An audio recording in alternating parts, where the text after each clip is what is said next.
Siempre se vuelve emocionante, ¿no es cierto? Bueno, pues como papá, imagine el gusto que me da ver a mi hija ahí. Y se vuelve interesante porque como papá alguien podría decir, algo hice bien, pero la verdad es que no. Y tal vez como iglesia podríamos decir, algo estamos haciendo bien, que nuestros jóvenes están dando pasos de fe, creciendo en su caminar con el Señor. Pero no se trata de lo bien que un padre pueda hacer o los programas de una iglesia puedan hacer. Al final se trata de lo que Cristo ha hecho en la vida de cada uno de nosotros. Y mire, mientras pensamos en este acto de fe acerca del bautismo y por qué se vuelve tan importante y por qué si usted ha creído en Cristo y no se ha bautizado aún, no ha dado ese paso de fe, por qué se vuelve trascendente que lo haga, quiero contarle acerca de lo que esto significa.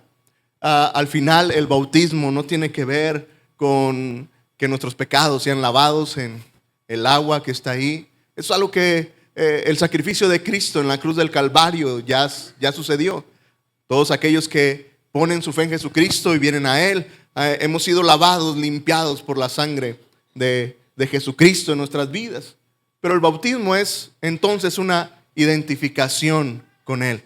Es un testimonio público, es una forma de decir, me identifico con Cristo. Ahora, lo que ha sucedido en mi vida es lo que está representado en el bautismo. Entonces, ¿sabe? Si usted ha creído en el Señor Jesucristo, y yo sé que algunos han creído en Cristo y tienen años que han creído, pero no han dado ese paso de fe de bautizarse. Hoy quiero animarte a hacerlo porque se vuelve algo importante. Y tal vez si usted está aquí de visita, tal vez usted vino a acompañar a alguien que se bautizó. Gracias por estar aquí, nos encanta que esté aquí. También me gustaría que usted pudiera entender por qué es que esto se vuelve tan significativo para un creyente, este paso de fe de bautizarse. Y cuando pienso en el bautismo como esa identificación con Cristo, ¿sabe? Se vuelve importante porque una de las preguntas más determinantes en la vida tiene que ver con esta pregunta: ¿quién soy? ¿Quién soy? Esa es la pregunta más determinante en medio de tu vida y de mi vida, porque la respuesta a esa pregunta determina cómo es que tú vives, cómo es que tú actúas, cómo es lo que tú haces, cómo es que tú te conduces en la vida. La respuesta a esta pregunta, ¿quién soy?, se vuelve vital en ti y en mí, porque revela nuestra identidad. Más que una pregunta meramente filosófica, ¿quién soy?, tú y yo la tenemos que responder desde nuestra identidad. Y me parece que muchos de nosotros, cuando respondemos a esta pregunta, y resuélvela en tu mente, ¿quién eres? Si te preguntaran hoy, ¿quién soy?, que tuvieras que responder a esta pregunta, ¿cuál sería tu primera respuesta? ¿Quién eres? ¿Quién eres? Estoy seguro que la mayoría de nosotros responderíamos a esta pregunta en base a lo que hacemos. Y entonces dirían, yo soy el pastor de la iglesia, podría decir yo. Pero tal vez tú digas, yo soy licenciado, yo soy ingeniero, yo soy el papá de fulano, yo soy el dueño de tal cosa. Te fijas, muchas veces de nuestra identidad ha sido marcada por lo que tú y yo hacemos, o por lo que alguien más nos ha dicho, y formamos nuestra identidad ahí, de esos calificativos que la gente nos ha puesto, y de, él es el deportista, y sales en tu identidad. Es que yo soy el deportista de la familia. No, pero yo no soy el deportista, pero yo soy el inteligente. Y entonces forjas tu identidad en esas cosas que alguien más te dijo. Él es el bonito, el guapo de la familia. Y entonces vamos por la vida forjando nuestra identidad en las cosas externas. Y a veces nuestra identidad nace del dinero que tenemos, del empleo que tenemos, del título que tenemos, de las habilidades que tenemos. Pero, ¿sabes? La verdadera identidad en la vida solamente proviene de Dios. Y hoy quiero llevarte a escuchar el testimonio del apóstol Pablo y que juntos podamos ver cómo esta identidad afecta en nuestras vidas y cómo el acto del bautismo representa precisamente en esa obra de Dios en ti y en mí. Si tienes tu Biblia, por favor, ábrela en la carta a los Gálatas, en el capítulo 1, y comenzando con el versículo 13, acompáñame ahí con tu vista. Gálatas capítulo 1, versículo 13, y es el testimonio del apóstol Pablo. Él está contando cómo es que llegó a conocer a Cristo. Dice: porque ya han oído ustedes hablar de cuál era mi conducta antes en el judaísmo, cuando perseguía y asolaba sobremanera la iglesia de Dios. En el judaísmo yo aventajaba en mi nación a muchos de mis contemporáneos y era mucho más celoso de las tradiciones de mis padres. Pero Dios me apartó desde el vientre de mi madre y me llamó por su gracia, cuando a Él le agradó revelar a su Hijo en mí para que yo lo anunciara entre los no judíos.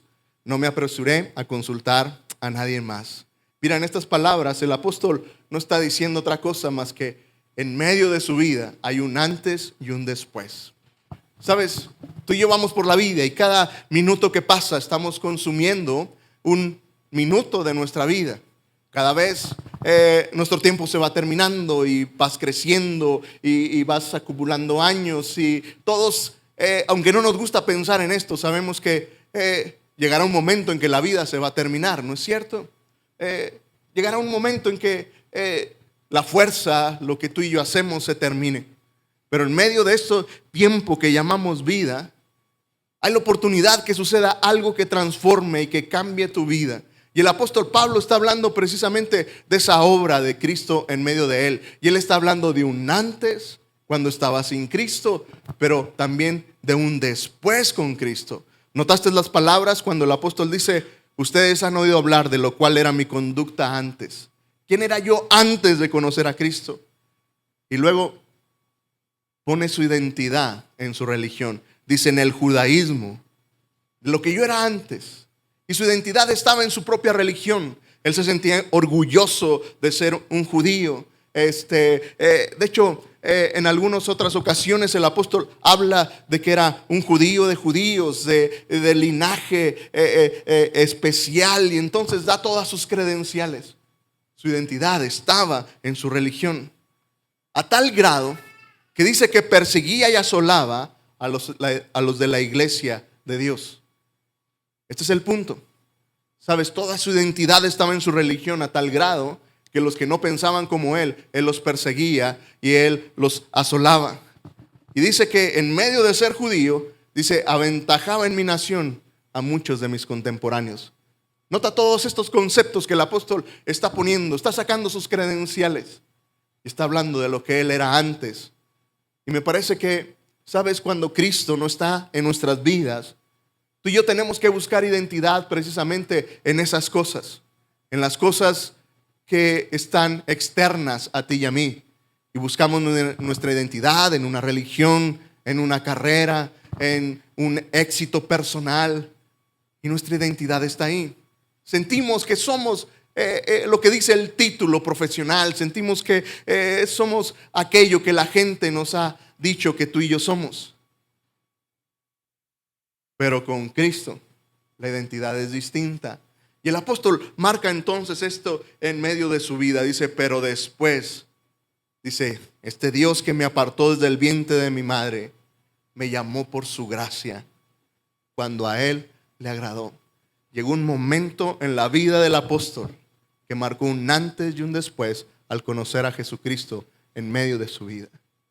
Todos los que hemos tenido la experiencia de conocer a Cristo, te vamos a contar de esto, de un antes y un después.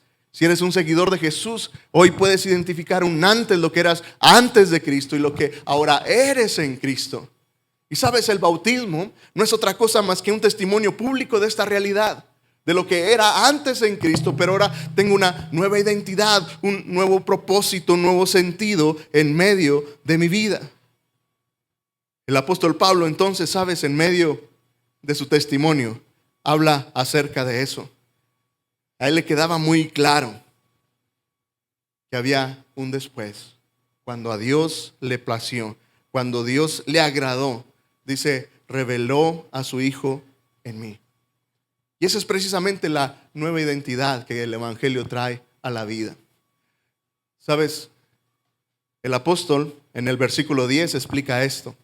Si avanzas un poquito y encuentras el versículo 10, dice que el apóstol nuevamente está hablando de su experiencia y él dice: ¿busco acaso el favor de la gente o el favor de Dios? ¿O trato acaso de agradar a la gente? Y nota esta declaración: si todavía buscara yo agradar a la gente, no sería siervo de Cristo. Y entonces el apóstol define su nueva identidad en siervo de Cristo. Y esto se vuelve interesante. Escuchamos hablar de ser siervos de Dios y por lo general la gente piensa que el siervo de Dios es el pastor, que el siervo de Dios es el misionero, el que está dedicado de tiempo completo. Ellos son los siervos de Dios. Déjame decirte que en la Biblia no es la idea de un siervo de Dios, alguien que ocupa un puesto, alguien que ocupa un título. Al final, el apóstol, me encanta este pasaje porque define muy bien lo que es ser un siervo de Dios. Y sabes, nos coloca a todos los que hemos decidido seguir a Jesús como siervos de Cristo. Porque nota el énfasis. El énfasis no está en un puesto, no está en un título, no está en una posición, está en una actitud del corazón. Dice: ¿busco acaso el favor de la gente? ¿Busco acaso agradar a la gente? Y la lógica y el énfasis del apóstol es de que él es un siervo de Dios, porque él ha decidido volverse un siervo de Dios buscando agradar a su amo. Y como él simplemente está buscando agradar a Dios, se vuelve un siervo de Dios. Entonces, ¿quién es un siervo de Dios? Todo aquel que busca agradar a Dios antes que a cualquier otra persona. Y esto se vuelve muy liberador para mí, ¿sabes? En medio de entender el evangelio y sentirme un siervo de Dios, alguien que busca agradar solamente a Dios. ¿Sabes? La verdad es que es muy liberador porque es una carga bien pesada tratar de agradarle a todo mundo, ¿no es cierto? Pero en la cultura en la que vivimos, nos desarrollamos en un ambiente que nos ha enseñado que tenemos que agradarle a todos. Y nos esforzamos mucho por agradar a las personas. El mejor ejemplo que tengo son las redes sociales. Ve qué es lo que ponemos en nuestras redes sociales.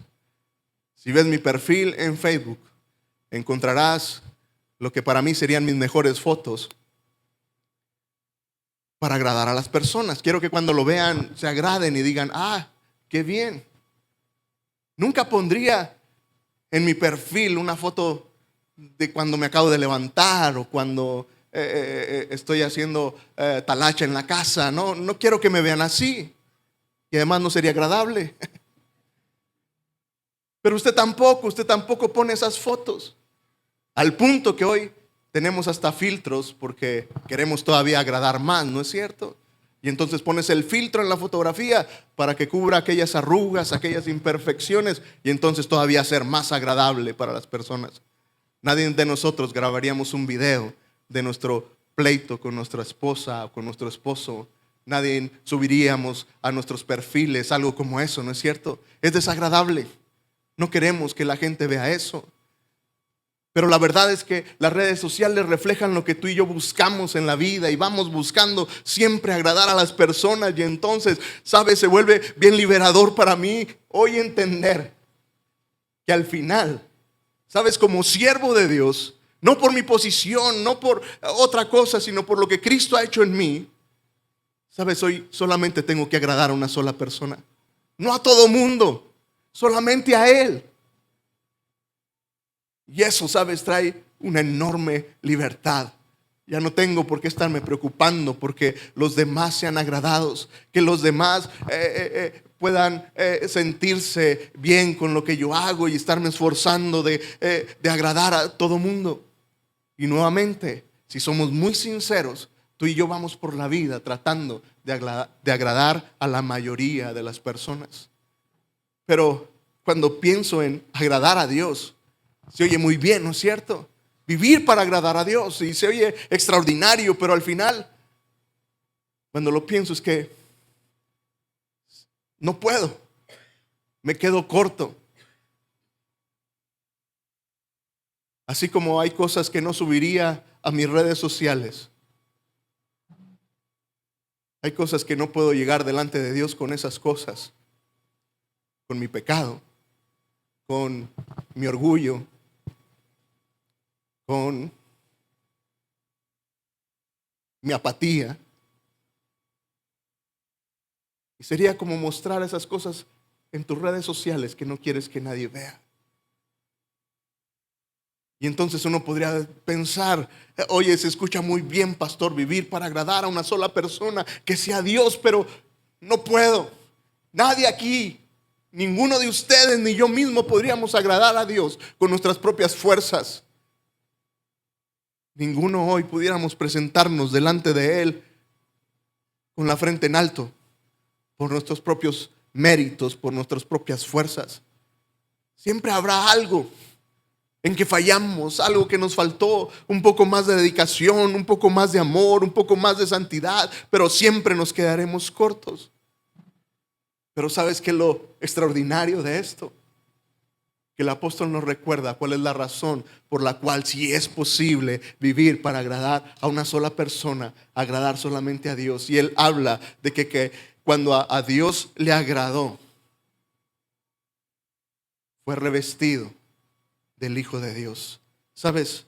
Tú y yo, la única razón por la que podemos estar delante de Dios y vivir una vida agradable a Él es porque hemos sido revestidos de Cristo en nosotros. En otras palabras, ¿sabes? Es que cuando Dios nos ve, a ti y a mí, ve a Cristo en nuestras vidas. Y entonces esto se vuelve extraordinario. Esto se vuelve especial para mí. ¿Sabes? Dios no ve a Manuel Amador. Dios ve a Cristo en mí. Porque una vez que yo confié en Él, entregué mi vida, he sido revestido de Cristo en medio de ese poder y eso que Dios ha hecho en nosotros. Y sabes, cuando pienso eso, se vuelve otra vez algo extraordinario. Mira cómo lo explica el apóstol allí en el capítulo 3 de Gálatas, si avanzas un poquito, pero en el versículo 25 dice, pero al venir la fe, dice, no estamos ya al cuidado de un tutor, pues todos ustedes son hijos de Dios por la fe en Cristo Jesús. Nota esto. Lo que está diciendo es, aquellos que han puesto su fe en Cristo han sido hechos hijos de Dios. Pero nota el versículo 27, este es el importante. Porque todos ustedes, los que han sido bautizados en Cristo, los que han sido identificados con Cristo, dice, están revestidos de Cristo. Esta es la idea. Sabes, cada vez que tú y yo nos presentamos delante de Dios, cada devocional que tú tienes ahí en tu casa, en la privacidad de tu recámara, donde tengas tu devocional, cada vez que tú doblas tu rodilla y inclinas tus ojos para comunicarte con Dios, sabes, Dios ve a Cristo en ti y se siente complacido. No puedo dejar de pensar en el día que Jesús fue bautizado. Allá en el Evangelio de Marcos, en el capítulo 1, encontramos esta historia cuando Jesús es bautizado. Y se vuelve interesante porque está Juan el Bautista bautizando a todos aquellos que quieren creer en Cristo. Pero el bautismo de Juan era especial porque aún no había pasado la cruz. Cristo no había ido a morir a la cruz, no había resucitado y no estaba a la diestra del Padre aún. Y el bautismo de Juan entonces implicaba que aquellas personas que creían en Jesús entendían que eran pecadores y que necesitaban ser lavados de sus pecados. Y entonces en ese momento, en el bautismo de Juan, el bautismo tenía ese significado: necesito ser lavado de mis pecados, necesito ser limpio de mi pecado. Tenía su raíz en una tradición judía que era la purificación. Cuando se ofrecía un holocausto, los judíos eran purificados, se tenían que bañar, se tenían que lavar. Y entonces por eso cuando Juan ve a Jesús venir hacia él para ser bautizado, por eso Juan no quería bautizarlo y le dice, oye, no, yo no, mejor bautízame tú a mí, yo no puedo bautizarte. Este era el asunto y en la mente de Juan era, ¿cómo te voy a bautizar si tú no tienes pecados? ¿Qué pecados tienen que ser lavados en ti? Pero Jesús insiste y dice, sabes, tengo que ser bautizado para cumplir la profecía que se ha dicho de mí. Y entonces Juan accede y lo bautiza y pasa un milagro, algo extraordinario. Dice que cuando Jesús fue bautizado, una paloma descendió del cielo, simbolizando la presencia del Espíritu de Dios en él. Y no era que Jesús no tuviera el Espíritu, él era el Hijo de Dios, pero era una señal para los que estaban ahí, para ti y para mí entender que él era el Hijo de Dios. Y por si eso no podía abrirnos nuestro entendimiento, Dios decide hablar con una voz audible. Y dice que de los cielos se escuchó esta voz: este es mi Hijo amado, en el cual tengo complacencia, el cual me satisface, en el cual me siento orgulloso de él. Y sabes, cuando pienso en esa escena y pienso en lo que Dios ha hecho en mí, que soy revestido de Cristo, se vuelve extraordinario, porque entonces cada vez que me presento delante de Dios y Dios ve a Cristo en mí, está diciendo: este es mi Hijo amado, en el cual siento complacencia, estoy complacido, estoy satisfecho. Y como hijo de Dios, en esa nueva identidad, en esa identificación que Dios ha hecho en ti y en mí, sabes, tú y yo podemos acercarnos con esa confianza. Y ya no se trata de mi pecado, ya no se trata de lo que yo he hecho. Y sí es cierto, qué bueno que podamos sentir arrepentimiento y podemos sentir dolor por el pecado que hemos cometido, pero al final, ¿sabes? La obra de Cristo iba mucho más allá. Y en Cristo hemos sido revestidos de Él. Y cuando estoy delante de Dios, entonces Él ve a Cristo en mí y se complace. No sé si alcanzas a entender esto, pero otra vez, si vives para complacer a una sola persona, que es Dios, el trabajo ya está hecho. Ni siquiera te tendrías que esforzar, ni siquiera tendrías muchas cosas que hacer, más que confiar. Y a veces se me olvida y no confío en eso. Y me esfuerzo mucho y quiero ser muy bueno en mis propias fuerzas.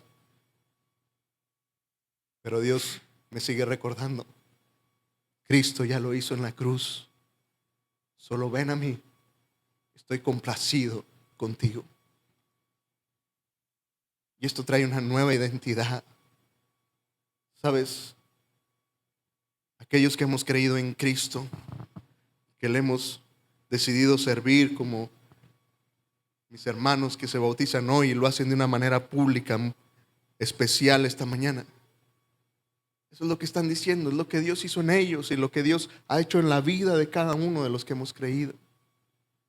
Y entonces, cuando llega este momento de un bautismo público, es lo que queremos anunciar. Y por eso llena de orgullo y por eso llena de satisfacción ver cuando alguien crece en su fe y se bautiza. Otra vez, no es ningún elemento para salvación. Si has creído en Jesucristo, si has depositado tu fe en Él, tus pecados han sido perdonados, es extraordinario. Eres un hijo de Dios. No te hace falta nada, porque la salvación no es por obras. Tu salvación no se completa con el bautismo. No es una parte que te falta. No, estás completo. Si has creído y has puesto tu fe en Jesucristo, estás completo. Pero en un acto de obediencia, tú y yo crecemos. Y cuando somos bautizados, le estamos diciendo al mundo: esto es lo que sucedió. Y me siento contento. He sido revestido de Cristo y tengo una nueva vida en Él. Esta nueva identidad que Dios trae a la vida, ¿sabes? Tiene propósitos especiales. Si seguimos leyendo en Gálatas capítulo 1, el versículo 22, dice el apóstol, nuevamente, está hablando de su experiencia, de su testimonio. Dice: y las iglesias de Judea que eran en Cristo no me conocían ni me habían visto. Solamente habían oído decir: aquel que antes nos perseguía, ahora predica la fe que en otro tiempo buscaba destruir, y glorifican a Dios en mí. ¿Sabes? El haber sido rescatados por Cristo, el ser revestidos por Cristo, el que ahora Dios nos vea como a Cristo mismo en nosotros y sentirnos amados, perdonados, aceptados, tiene un propósito. no se trata solamente de nosotros, tiene un propósito final y el apóstol lo está descifrando aquí. En medio de esa nueva identidad, en medio de eso que Dios le había dado, entonces, ¿sabes? El apóstol dice, ahora tenía un nuevo propósito. Otra vez, aquel que antes nos perseguía. Lo que era antes, tenía ese orgullo judío y todo eso. Dice, ahora predica la fe a los que buscaba destruir. Un nuevo propósito, una nueva identidad. ¿Sabes? En esa identificación con Cristo, a través del Evangelio, tú y yo otra vez no solamente tomamos la posición de hijos de Dios como trofeos de la gracia que lo somos, pero no solamente para tenernos ahí como cosas bonitas. Hay propósitos para nuestra vida y eso trae sentido. Y entonces el apóstol dice, ahora mi nuevo propósito es predicar la fe. Predicar lo que Dios ha hecho en ti y en mí. Y nuevamente, mira, en medio de esta identidad, soy un hijo de Dios con un propósito. Y el propósito ya no es ser un buen empresario, ya no es ser aquel que tiene muchos títulos. Al final, ¿sabes? El propósito de la vida de un seguidor de Jesús solamente se enfoca en algo, en predicar la fe. Y otra vez, yo sé que eso puede confundirte un poco y decir, entonces todos tendríamos que convertirnos en pastores, en misioneros. Pues no, no se trata de eso. Todos podemos anunciar y todos podemos hablar acerca de lo que Cristo ha hecho en nosotros, cómo nos ha cambiado, cómo nos ha transformado. Y ahora el propósito entonces no es otra vez vivir para ti mismo, el propósito es que otros vengan a disfrutar, a conocer, a experimentar la obra de Dios en la vida, como tú y yo lo hemos hecho, así como los que hemos servido al Señor, los que hemos decidido seguir a Cristo, así como nosotros lo hemos recibido. El propósito de un seguidor de Jesús es que muchos vengan a conocer de Él. Y nuevamente, no necesitas abandonar tu empleo, puedes seguir teniendo tu mismo empleo y con un propósito de que todos lleguen a conocer a Jesús. Y entonces con tu ejemplo, con tu testimonio, con tu forma de ser, algunos preguntarán, ¿qué es lo que tú tienes que yo también pueda tener? Y será tu oportunidad, podrás comentar, podrás hablar de lo que Cristo ha hecho en ti. Y otra vez, ¿sabes? El apóstol da en el clavo porque dice que estos de la iglesia de Judea, un grupo de creyentes, dice, ni me conocían, nunca me habían visto, pero habían escuchado una referencia de Él. Aquel que antes nos perseguía, ahora predica la fe. Pero nota cómo termina. Dice, y glorificaban a Dios en mí. ¿Sabes? El propósito de un seguidor de Jesús es que la gente pueda glorificar a Dios en ti y en mí. Es decir, al final no se trata de que digan, mira, qué bueno es esta persona. Mira, antes era así y ahora es así porque tiene mucho dominio propio. Tiene mucha fuerza de voluntad y mira, se ha esforzado tanto que ahora le ha echado tantas ganas que cambió. No, ¿sabes? Aquellos que hemos seguido a Jesús y quien nos conoce estarían lejos de decir, Manuel tiene mucha fuerza de voluntad y por eso cambió.